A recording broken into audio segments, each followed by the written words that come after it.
Hello, magandang araw sa lahat at welcome po ulit dito sa Utah Tabunan PH at nandito na naman tayo para sa bagong reaction video episode natin at ito na nga, nandito na nga tayo sa may malaking issue ngayon patungkol dito sa ah, ating bansa lalo na dito sa um, PhilHealth kasi nga dito sa PhilHealth lahat ng mamamayang Pilipino ang apektado nito. Hindi lang itong mga government officials, hindi lang itong mga civic groups, kundi ito lahat ng tao ay apektado. Nagtatrabaho ka man, may contribution ka man sa PhilHealth o wala, lahat po tayo ay apektado nito.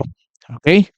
So, bakit? Explain natin later at ito, pakinggan natin yung balita patungkol doon sa budget, allocated budget sa PhilHealth. Itong balita ay galing sa GMA Integrated News. Pakinggan natin.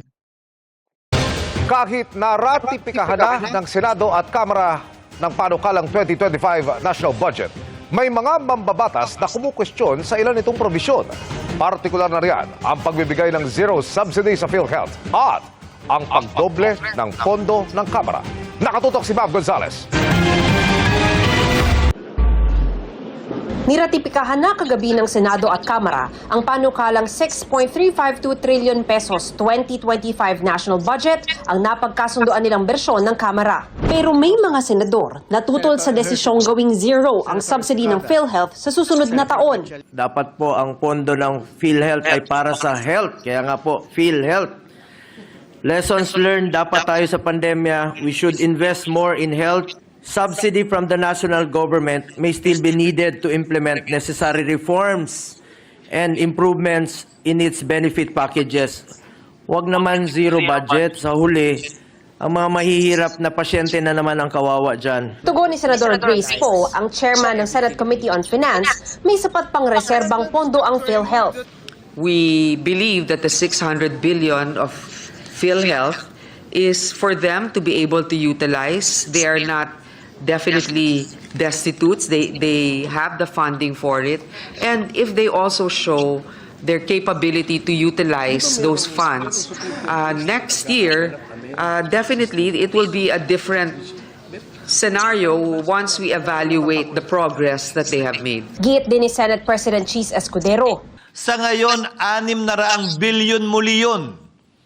Dadagdagan pa natin uli ng 74 para sa hindi naman dinadagdagan yung benepisyo. Sa totoo lang, nasa charter ng PhilHealth na pwede nilang gastusin ang kanilang pondo para sa coverage, universal coverage ng PhilHealth. Hinihingan pa namin ng reaksyon ng PhilHealth kaugnay nito. Kung may mga nabawasan, question naman. Okay, so focus na muna tayo dito sa PhilHealth. Okay, so imagine zero subsidy. Okay, patay tayo.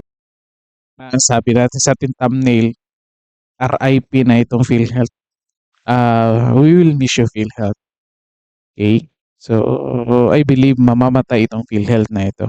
Okay, let's say 3 years from now, 5 years, or somehow 10 years from now, most likely, expect tayo na mag-i-increase ito ng premium ang PhilHealth kasi nga, mauubusan ito ng budget. Okay, paano? Okay, ito. Ito yung issue. Yung government hindi nagbigay ng subsidy na budget doon sa PhilHealth. So most likely lahat ng operations ng PhilHealth o kung anumang mga plano nila, anumang pagbabago sa kanilang mga services na ibibigay, kukunin doon lahat sa mga contributions ng mga ordinaryong Pilipino na nagko-contribute sa PhilHealth. Okay? Bakit ba kailangan ng subsidy? Okay. Sabi nito ni Cheese Escudero at saka ni Grace Poe, sabi nila hindi kailangan ng subsidy ng PhilHealth galing sa government. It's because nga meron nga silang 60 plus billion na funds na reserve. Okay, na pwedeng gamitin at they believe enough naman yun. Okay, unfortunately, hindi nila nakikita. Hindi ko alam kung nakikita ba nila or hindi nila nakikita ang kahalaga ng subsidy, okay, nang galing sa government.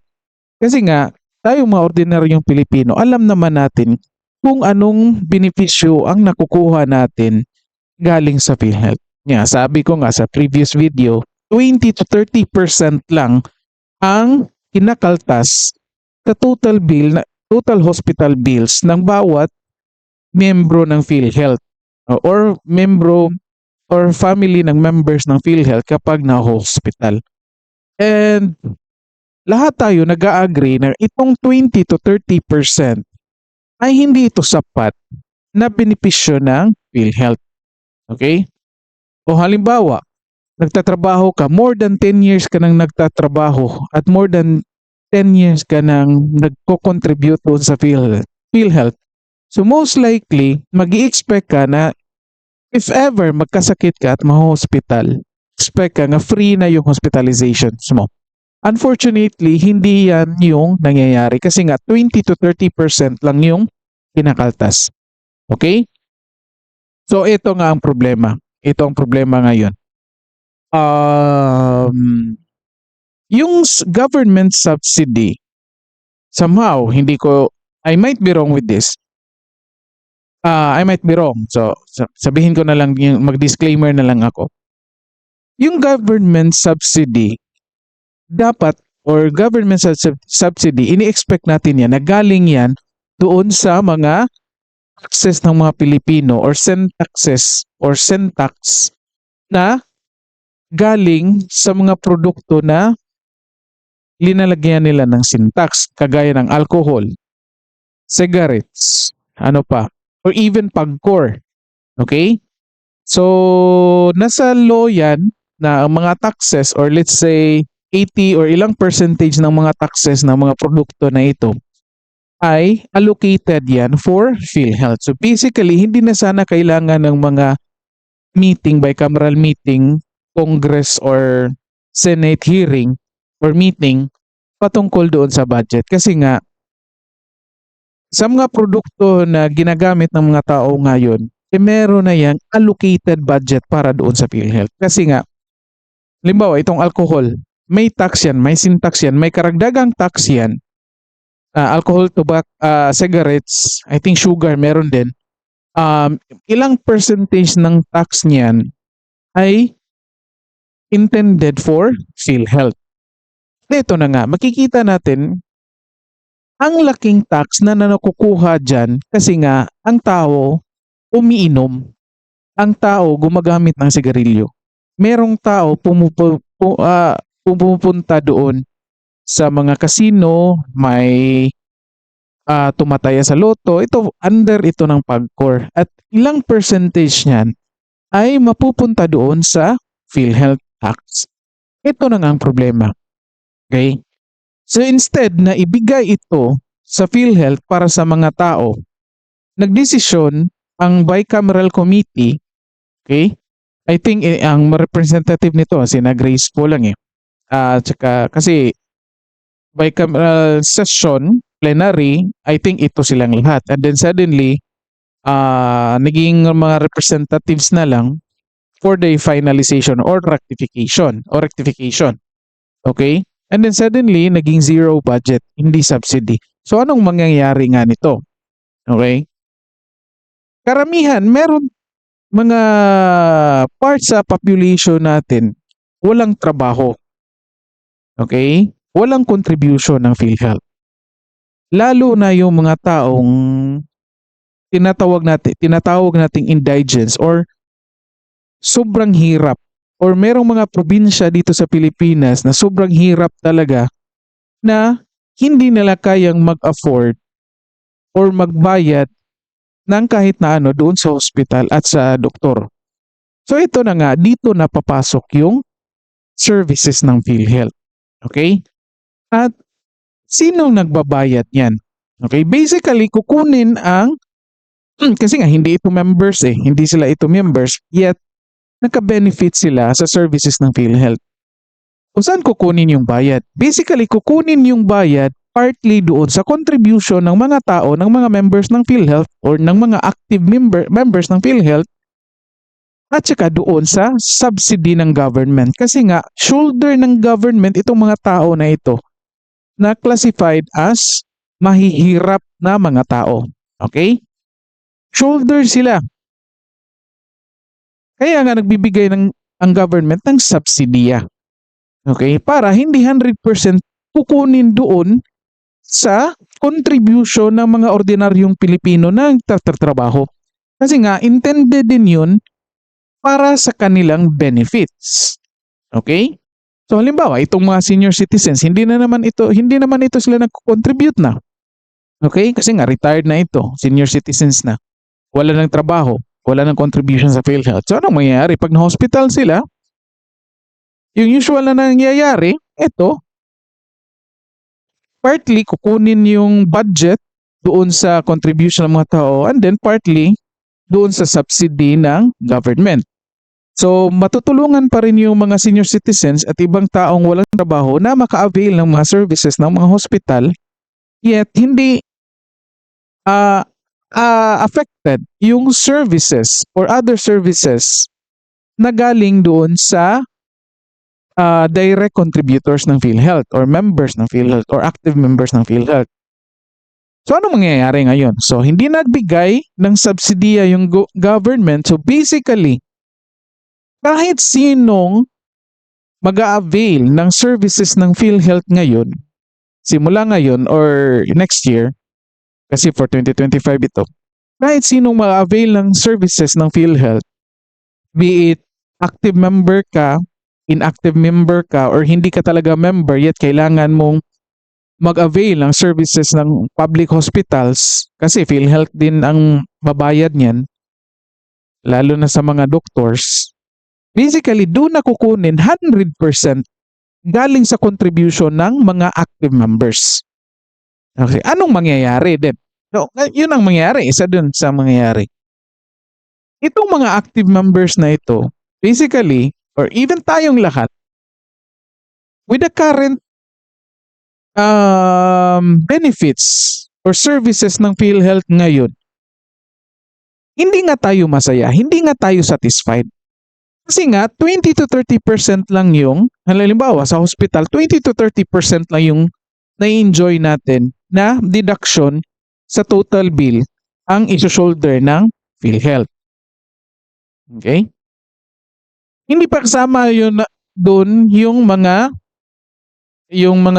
medicines, I believe, no? I might be wrong, but natatandaan ko last year I was admitted, yung mga gamot hindi pa kasali doon sa 20%. Ang kasali doon is talagang bill lang.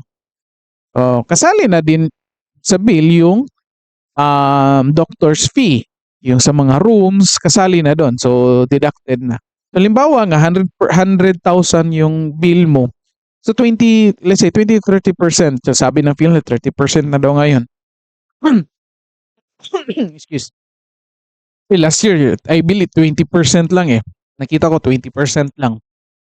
So halimbawa, 100,000 yung bill mo, minus 20% or 20,000, 80,000 pa rin yung babayaran mo. Ikaw as active member ng PhilHealth, nagbabayad ka, so nag-expect ka na hindi mo na kailangan ng HMO insurance or kahit na anong insurance because nagbabayad ka naman ng PhilHealth.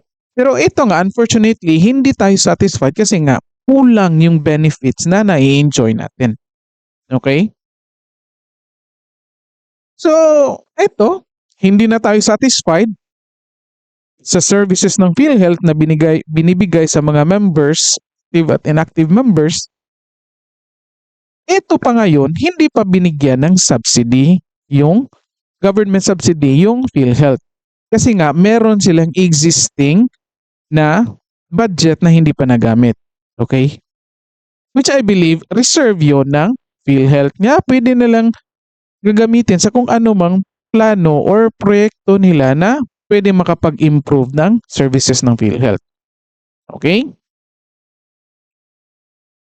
So, ang mangyayari, lahat ng operations ng PhilHealth, lahat ng services ng PhilHealth, manggagaling na doon sa contributions ng active members.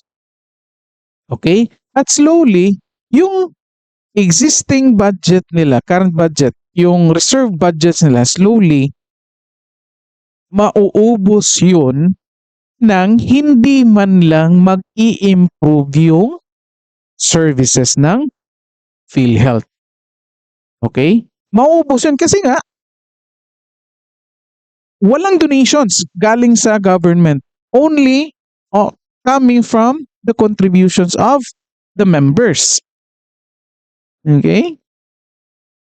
So, ang mangyayari, magtitipid itong PhilHealth. And most likely, we cannot expect any improvement sa mga services ng PhilHealth.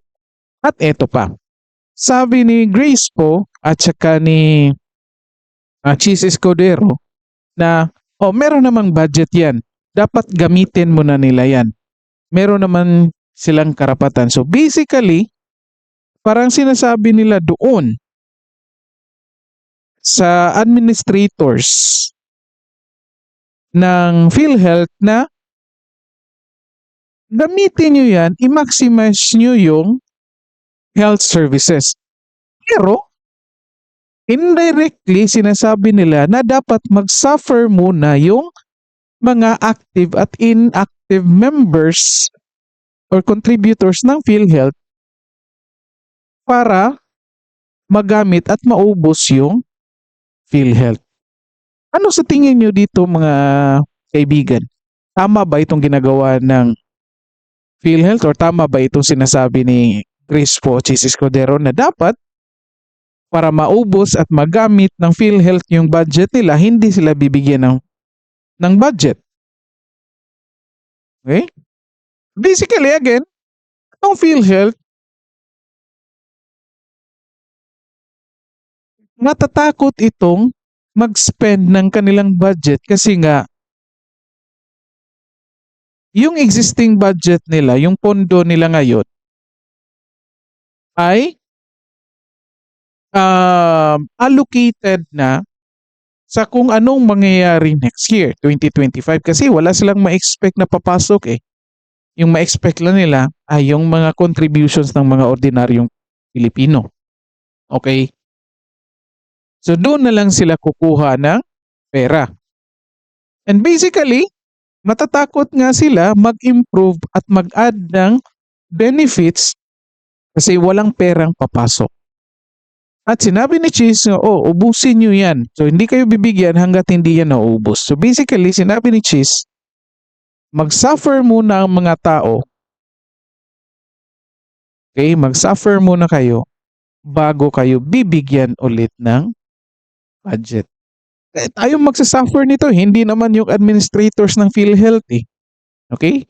Yung PhilHealth administrators yung sinabihan na Grace po at ni Chis Escudero na dapat ubusin nyo yan, hindi kayo bibigyan ng budget hanggat hindi nyo yan maubos. Pero ang magsasuffer nito, tayong mga ordinaryong Pilipino. Pag isa sa atin or kahit sino sa atin ma-admit sa hospital, public or private, lalo na sa public, okay? Ang tendency niyan, number one, matagal mag-release or magbayad ng ang PhilHealth doon sa mga hospitals nga kung saan tayo pumupunta. Tendency, yung mga doctors na hindi mababayaran kaagad, okay? Or lalo na yung mga clinics kung saan matanggap ng PhilHealth benefits, matagal yan mabayaran, most likely, puputulin yan ang accreditation nila doon sa PhilHealth. Kasi nga, yung magsasuffer itong mga providers. Okay? So basically, nagsasuffer yung providers kasi nga matagal mabayaran kasi magiging kuripot itong PhilHealth ngayon eh. Lalo na sa pagbabayad doon sa mga health providers, mga doctors, clinic, hospitals, maging kuripot. Anong mangyayari? O aalis itong mga doctors, mga health providers under PhilHealth. It could be, pupuntahan sila doon sa private kasi nga yung private magaling magbayad. So, aalis sila doon. O sino magsasuffer ngayon? Ito bang Senado at saka Kongreso ang magsasuffer ng PhilHealth? O hindi naman ah. Tayong ordinaryong Pilipino ang magbabayad. Oh. Kung meron sa isa dyan nila sa Congress ang gagawa ng batas na kapag ikaw ay public officials ay dapat doon ka sa public hospital ma-admit. Sana mabuti kasi para kahit sila mismo ay ma-experience nila kung ano ang services na binibigay doon lalo na sa public hospitals at kung anong benefit ang nakukuha nila galing sa PhilHealth. Ito, hindi naman ito sila gumagamit ng public hospitals. Palaging pinupuntahan nito St. Luke's private yan. Well-known hospitals yan. Well-known hospital yan. Magagaling ang mga doctors yan. Hindi naman ito pumupunta sa mga district hospital, municipality hospitals. Kaya nga, hindi nila ito nakikita. At tayo ngayon ang magsasuffer dahil nga dito sa mga kalukuhang ginagawa nila dyan sa Kongreso at sa Senado. At ito pa, hindi binigyan ng subsidy yung PhilHealth, pero tinuloy pa rin yung CAP. Grabe, garapalan talaga. Parang naglulukuhan tayo nito. Okay? So, yung mga active members ang magbabayad ng benefits ng mga inactive members sa PhilHealth. Di ba? Yung ordinaryong Pilipino naman na nagtatrabaho ang magbibigay pera doon sa mga taong hindi nagtatrabaho. Di ba? Yan ang gustong mangyari nitong Kongreso at ng Senate, lalo na ito si Tambaloslos. Again, sinasabi ko to, meron tayong video, na previous video, nagtackle din tayo ng may bagong agreement itong PhilHealth Tingo Party List at ng DBP. Okay? Ang PhilHealth ang pautangin yung mga local governments sa DBP at alam naman natin merong interest yan. Ang mababayad doon sa DBP ay yung PhilHealth. Pati na doon sa interest. Hindi lalong mauubos ang pera ng PhilHealth. Ito ang gusto mangyayari nila. Bayad, active members ang magbabayad ng inactive members para sa benefit nila doon sa PhilHealth. At the same time, yung mga nagtatrabahong ordinaryong Pilipino na nagbabayad ng tax ang magbibigay ng pera doon sa mga taong hindi nagtatrabaho. No? Kasi nga merong AKAP. Binigyan nila ng budget yung AKAP at AIC.